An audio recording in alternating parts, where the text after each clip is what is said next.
There is the Michael Molinari, who was the former West Virginia punter and holder. This is not the same Michael Molinari. Now, they do have the same name. They both love football, except this one is a producer, a key producer for Pac-12 Network. He's worked all over the place in sports media. We're going to talk about his trek. And this Michael is on Twitter at mmolinari620.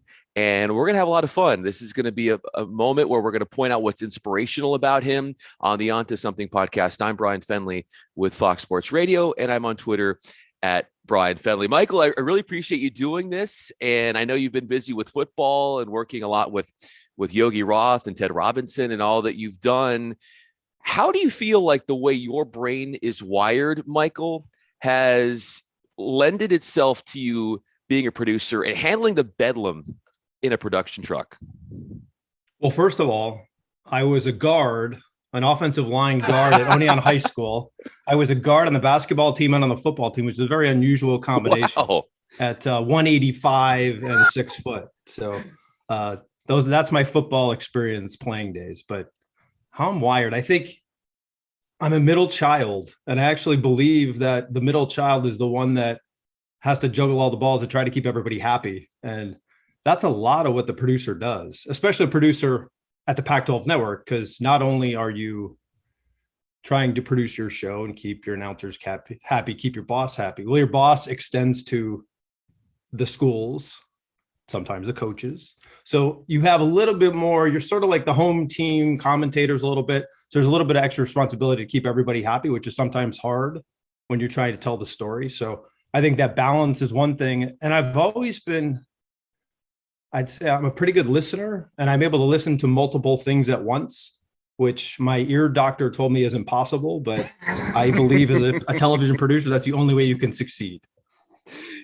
Somebody else in your family, I know you said you're the middle child, but you and one of your other siblings is Paul, if I'm not mistaken, yes, Molinari, and he obviously has had a lot of success coaching college basketball.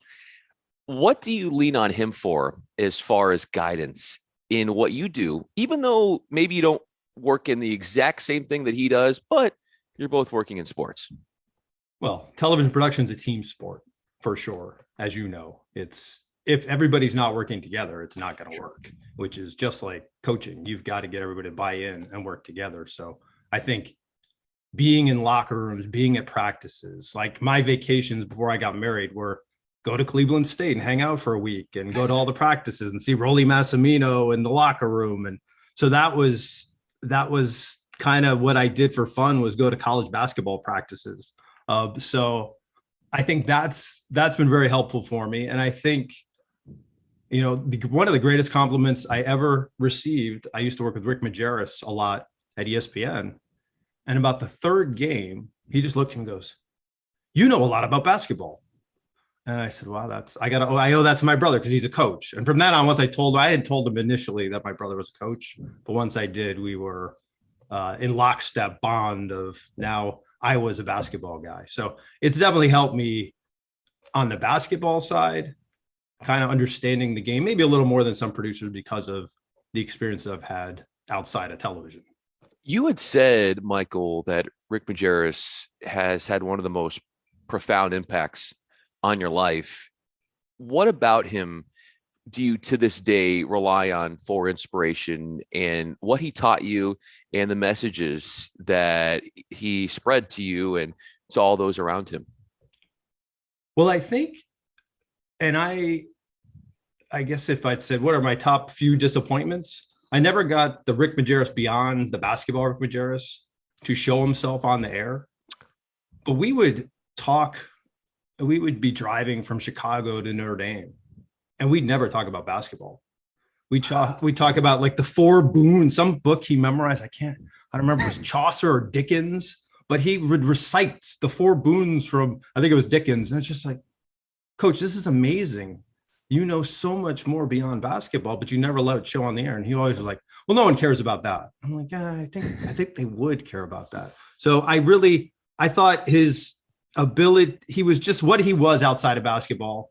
And when he got to know you, he really cared. You know, he had that gruff exterior and all the crazy stories, but he could tell you what just about every one of his former players was doing. Like, he stayed connected to all his former players. And that to me always says a lot about the coach. Michael Molinari is with us. I'm Bryan Fenley. So you traveled with Rick, but I also saw the story of yours, Michael, where you were at LAX and you were in the United Club and you ran into Dan Rather. Yes. What was that conversation like? I know you said you only had like 10 minutes to talk with him, but what did he say to you during that segment of time? Well, first of all, I'm definitely somebody that when there's somebody famous, I try to completely leave them alone. But you walk in and you hear a voice. And it's, for the younger people who don't understand what the nightly news is or anything like that, that's sort of the soundtrack of your life. Challenger blew up, Dan Rather. Name an event. 9/11, Dan Rather. So you walk into a room and you hear that voice and you're just kind of stunned. And I was like, that's Dan. And I looked and I saw him and I knew he was talking to people in the back. And I just sat down near an empty chair and all of a sudden, like there's a New York Times rolled up. And lo and behold, he comes and sits right next to me. Wow. So I still don't say anything. And he initiates, where are you headed, partner? And I was just like, oh, this is all right. So now, so then I just simply said, I work in sports television. I don't remember where I was going. Yeah. But he wanted to talk about what I did. Like that's what the coolest thing was. He was a consummate journalist reporter. And so he just asked me questions for 5 minutes. I barely got to ask him. I basically just said, what I said to you kind of provided the soundtrack of my, no, he didn't even want to go. He was not interested. So then as I'm starting to say, come ask a couple of things, I hear this voice, Dan. And I'm like, I know that voice too. And it's Maria Shriver. Wow. So Maria Shriver, who was traveling to wherever. And I just said, you guys have a lot to talk about. And I just got up and walked off. So that was my Dan Rather experience, but it was pretty cool. And I still follow him on Twitter. He's a great follower on Twitter, even to this day. And like you said, that genuine interest in somebody else. And you can never take that hat off as a good interviewer like he is. And that it's very real and authentic of him to want to know and be curious about others like yourself. So that's got to be really a neat experience. As far as other people that have been really formative for you and who you actually now work with a lot is Ted Robinson and Yogi Roth. Both of them are brilliant. Let's start with Yogi. What about him does the general population not understand as far as his genius? It's hard to believe he is as genuine and as nice and as caring about everybody that he appears to be. And there's that bit of cynicism where you're just like, there's no way. And even I had it. And then I don't remember how long it took, but all of a sudden, like, this is everything you see and read and see on his Twitter and hear about what he says on the air about people. Everything is genuine. And it's just, it's pretty rare in society, unfortunately, but he is incredibly genuine. He truly cares about not just the players and the coaches, but the kid who comes up to him after the game and asks him, hey, how do I get into TV? I mean, he'll give him his phone number. So his genuine caring, and I've seen him blossom into fatherhood over the last couple of years. And he kind of was like, how do you, because it's difficult in TV to manage. I have 2 kids, and how do you manage that and manage your career and your home life? And we had a lot of talks about that. And it's been amazing to see that growth. His kids are awesome. And it's really fun. His wife's awesome. So I've really enjoyed the relationship, both outside of work, but inside of work, boundless energy. There's nothing he hasn't watched. I mean, you'll never see Yogi Roth unprepared ever. So, I mean, that's about as a genuine person who's never underprepared. I mean, what else can you say? But great guy, as genuine as you think when you watch him, which is not always the case. That's one star. Another star, of course, would be Ted Robinson. And he's had such an amazing career in sports television. Where do you see greatness in him?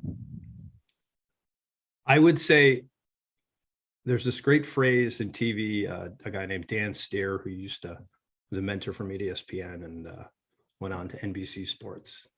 His mantra was economy of words, which is, if you could say it in 10 words instead of 30, that's better, almost always. I don't know if there's anyone I've ever worked with who has a better mastery of economy words than Ted Robinson, and can, no matter what the window is, like that's the other thing. I'll just throw an example out. There was, it's the last game of the year this year, and this litany of 20 guys that work on our crew that we wanted to give a little shout out to and read the names and what they did. And it was a punt and a change of possession, and literally it happened. He started and he finished as the ball was snapped. And that just doesn't happen. Like, it's not like, how do you have the timing down perfectly? And you're going through 15 guys, and somehow you say one little thing about this, yet you get to the last guy just as the ball snapped, so you don't miss a play. And it was just one of those little tiny things where, and he'll come up with, I remember one year we came on the air at Arizona, and he's not a big rehearser and I'm not either. So we kind of just, here's the elements. We don't actually go through it. We just do it live. And in a sentence and a half, he summed up the entire season and expectations for Arizona football. And I was like, that was amazing. Because what did I say? It's just like, so that's Ted. He's a natural, and I'm not saying he doesn't work, but he's a natural at economy of words and being able to say things in tight windows, which, as you know, is incredibly important in television. No question about it. Michael Molinari is with us. I'm Bryan Fenley. So I would assume that it would take you more than a sentence and a half to describe how you as a dad, how that has been impacted by you in your time constraints as far as what you do on the road and all the traveling you do in sports television. How has your work impacted you as a father? Well, I would say when your responsibilities outside of work increase, you need to find a way to work smarter, not harder. And you just adapt. I mean, you either adapt or something suffers.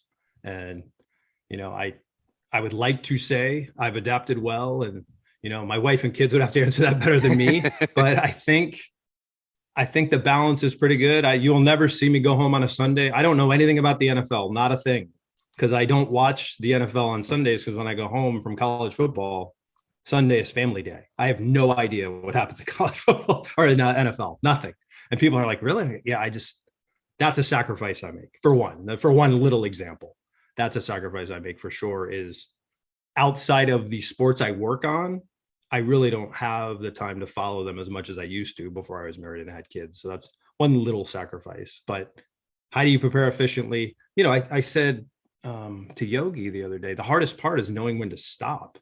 When are you prepared enough? And sometimes over preparing doesn't help you anyway. So there's that happy medium of, I know what I'm doing. I'm prepared. I've got enough, in the can, ready to go. But at the same time, if I have too much, now it's hampering me following what's actually happening. And I've seen that. I call it guys lost in their board, is what I say. So the announcer is looking for his nugget of what he wrote down and prepared for, instead of listening to the person he's working with or watching what's happening in front of him or her. So I think you, in experience, you learn, okay, what do I need? What do I have to have? And sometimes there's some games where, you do big game, Cal Stanford, there's a lot more preparation because you got to go back into the history. If you don't have the history ready, you're not ready. And then there's other games that, I have UCLA, Alabama State men's basketball tonight. This is my 5th UCLA game, I think. And I don't think Alabama State's really going to compete. So It's probably more about Cody Riley coming back. And is he coming back? That's the story. Is Cody Riley going to play tonight? And if he isn't, is he going to play against North Carolina? So those are the stories going in. So what's the main, how do you advance the story? That's the most important thing to be ready for. And then everything else kind of fills in, I would say. Yeah, I think I saw, Michael, that Alabama State is like 1-9. So it should be a very, just like Oregon State. Yeah. How do they lose to UC Davis? That's incredible considering what that team did last year. It's so difficult. I mean, the number is they're about 301st in 3-point shooting percentage. Exactly. So that would be the number, but I don't think it's all about numbers. They have, from what I've seen, they lack the fluidity on offense they had last year. And I think a huge part of that is being able to just give Ethan Thompson the ball last year. Yes. And he would just make his own, which made Chase Lucas better. I think Chase Lucas was better as a secondary option. and Warith Alatishe better as a tertiary option, if that's the right word. I think it is. Ted, check me on that. I think you're right. Yes. So now they go from 2-3 to 1-2, and it's not quite working. But yeah, they had a terrible start last year too, and they turned it around. So I'm hoping they have the athletes, they have that defensive presence. They just aren't able to get any continuity in offense right now. Yeah, no, you're absolutely right. Like Lucas is somebody who likes to play off the ball.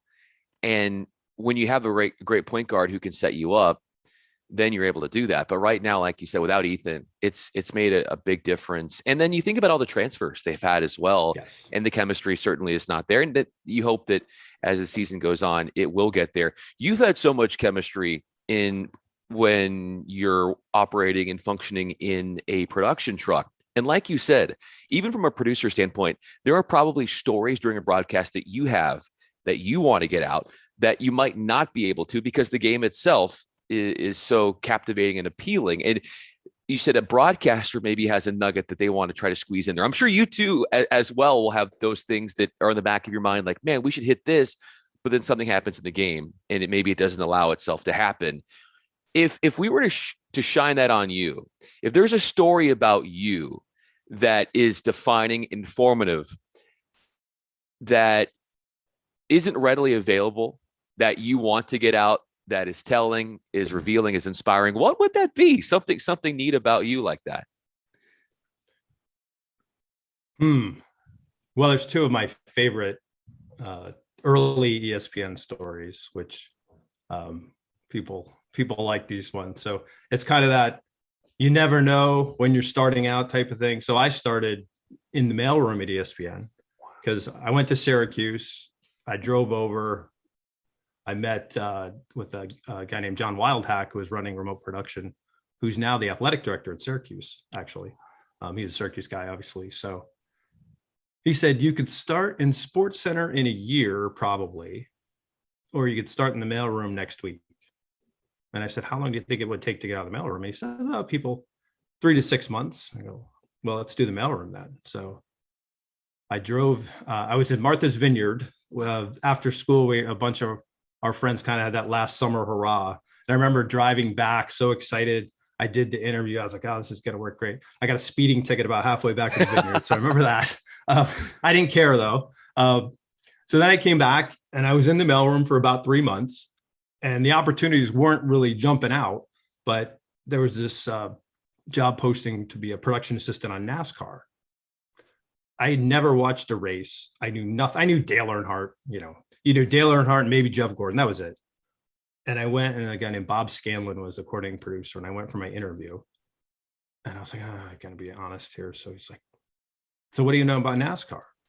I said, I don't know one thing about NASCAR, but I learned accounting in 7 hours. So I think I could do this. And he said years later, he's like, that line got you the job. So it was about true. I was a crammer for the finals. So that kind of got me the job, but I worked really hard. And by about 2 months in, I could recognize every NASCAR driver by their voice from just listening to like sound bites and stuff. Like I really was immersed, and it was an amazing place to learn television, because that show at the time was like Emmy award-winning show, 3 truck show. It was like doing a Super Bowl every week. And it was a huge show where I learned so much. And it was a great place to start, actually, knowing nothing about NASCAR.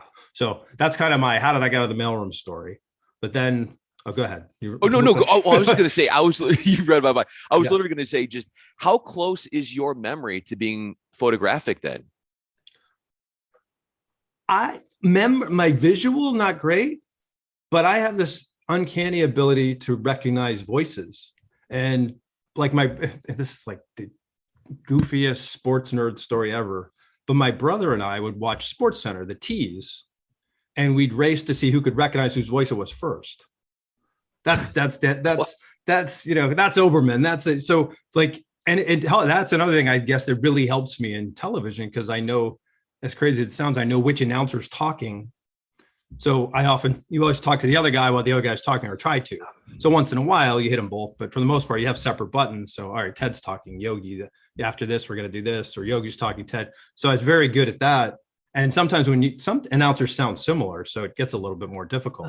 So I guess that was a little extra thing I didn't mention, is something that helped me be a producer. But anyway, my favorite, or I guess everybody else's favorite story. So I move on to sports I'm more familiar with, probably a better way to say it. And I'm now working college basketball and college football at ESPN. My first assignment, St. John's at Pittsburgh. Felipe Lopez, you might remember him. He was on the cover of Sports Illustrated for St. John's, going up against Pittsburgh. And I look at the announcer assignments, and it's John Saunders and the great Bill Raftery. And I'm like, as to me, one of the guys I watched my whole life. I was a Northeast guy, so Big East basketball. Love Bill Raftery, couldn't wait. So your first game, you've studied for months. You're ready I know everything about both these teams. So we go out for dinner, and the producer's about, we're doing this thing, and we're going through a meeting, and Bill's like, oh, okay, guys, you good? And the producer goes, I got to go do some work. So that's me and John and Bill, and John has a beer or two more, and John's like, all right, Bill, I got to go get some work done. And he looks at me and says, kid, one more? I go, one more beer? He goes, no, one more bar. So that's the pinnacle of like what you would imagine could happen when you get your first time out of the road. And that's what I got. Was my first time out of the road was at Bill Raftery, and we went to one more bar, and we had a great show, and it was unforgettable. It was just like kind of your dream come true the first time you're out there. Well, I would think that from that moment, as your career continued to unfold, that it was one dream coming true after another as you worked and you build up those networking relationships, and to see where you are now is why I'm so grateful to have you on for this conversation, because it's very inspiring. I wanted to leave you with this last question, Michael, and you pointed out there are so many people who have had such a profound influence on your life and your career, and one of them that I would imagine you think about regularly and you think about all the time would be Elizabeth Molinari, and your grandmother, and what she meant to you as far as what she taught you. What did she teach you that you use and remember to this day? Well, that's an interesting question. I think when I think of my grandmother, especially in the holiday time, I think of her organization of the Thanksgiving meal, followed by the macaroni salad after you've eaten the Thanksgiving meal at 7:00, followed by, next day, do you want the sandwich on wheat, rye, pumpernickel? And like but everything you think about it when you're older, she probably had 25 to 30 people in that house, and everybody was comfortable and everybody had what they needed.